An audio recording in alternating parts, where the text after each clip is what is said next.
उधर सहारनपुर में देवबंद मुस्लिम राष्ट्रीय मंच के जिला संयोजक राव मुशर्रफ अली पंडीर ने पीएफआई को लेकर बड़ा बयान दिया। उन्होंने कहा कि पीएफआई को लेकर रोज नए नए खुलासे हो रहे हैं।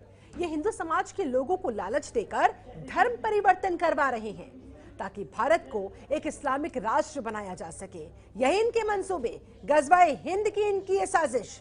वहीं पंडीर ने जमीयत उलेमा हिंद से कहा वो आगे आकर सेकुलर संगठनों को बैन करने और इन पर आवश्यक कार्रवाई करने की मांग करें। पीएफआई को लेकर रोज नए नए खुलासे हो रहे हैं। जैसे हिंदू समाज की लड़कियों को धर्म परिवर्तन करा करके मुसलमान बनाना, यानी कि उनको लालच दिया जाता था। जो पीएफआई के जो युवा थे, यानी कि उनको 2 लाख रुपए और मकान बनाना और बाकी इनामों का जो है वो लालच दिया जाता था ताकि वो हिंदुओं की लड़कियों को धर्म परिवर्तन कराएं और ये चाहते थे कि भारत इस्लामिक राष्ट्र बने।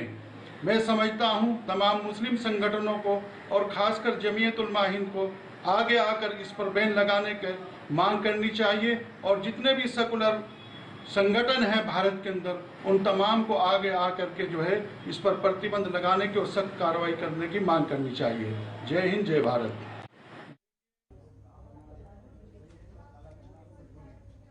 दीपक तिवारी हमारे साथ, हमारे संवाददाता फोन लाइन पर ज्यादा जानकारी के साथ इस समय जुड़े हुए हैं। अली पंडीर का पीएफआई को लेकर ये बड़ा बयान।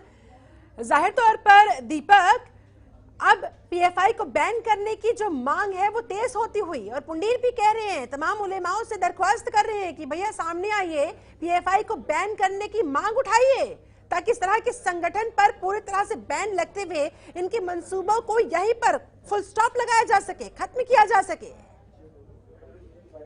देखिए, सबसे पहले तो मैं आपको बताना चाहूंगा कि जिस तरह से पीएफआई उत्तर प्रदेश में ही नहीं पूरे देश भर में जिस तरह से अपना मकड़जाल फैला रही है और विदेशी फंडिंग के जरिए ये कह रही है कि गरीबों की मदद की जाएगी और बहुत सारे गरीब लड़कियों की शादी की जाएगी, लेकिन ऐसा नहीं हो रहा है। पीएफआई इस फंडिंग के जरिए जो है अपना मकड़जाल फैलाती जा रही है। जैसे कि आपने अभी सुना भी, जो देवबंद के मुस्लिम राष्ट्रीय मंच के संयोजक है राव मुशर्रफ अली पंडीर जी, उन्होंने कहा है साफ तौर पे, उन्होंने एक बात कही है। इतना ही नहीं कही कि मुस्लिम संगठन जो है इस पे आगे रोक लगाने की बात कही, उन्होंने जमीयत उलेमा हिंद को भी ये जो है अपने राय दी कि वह आगे आए और आगे आकर इस तरह के संगठनों पर रोक लगाने के लिए और कड़ी कार्यवाही करने की बात उन्होंने कही। तो इस तरह से तो साफ तौर पर देखा जा रहा है कि पीएफआई किस तरह से पूरे देश भर में नहीं, उत्तर प्रदेश में भी अपना मकड़जाल फैला रही है और युवाओं को गुमराह करने की कोशिश कर रही है ताकि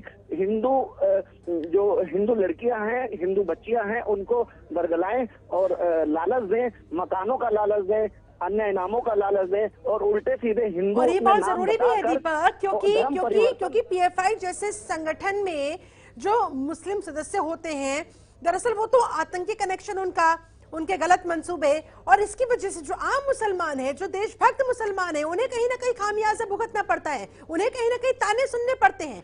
ऐसे में पीएफआई जैसे संगठनों को चिन्हित करते हुए जल्द से जल्द इस तरह के संगठनों पर बैन लगना बहुत जरूरी है।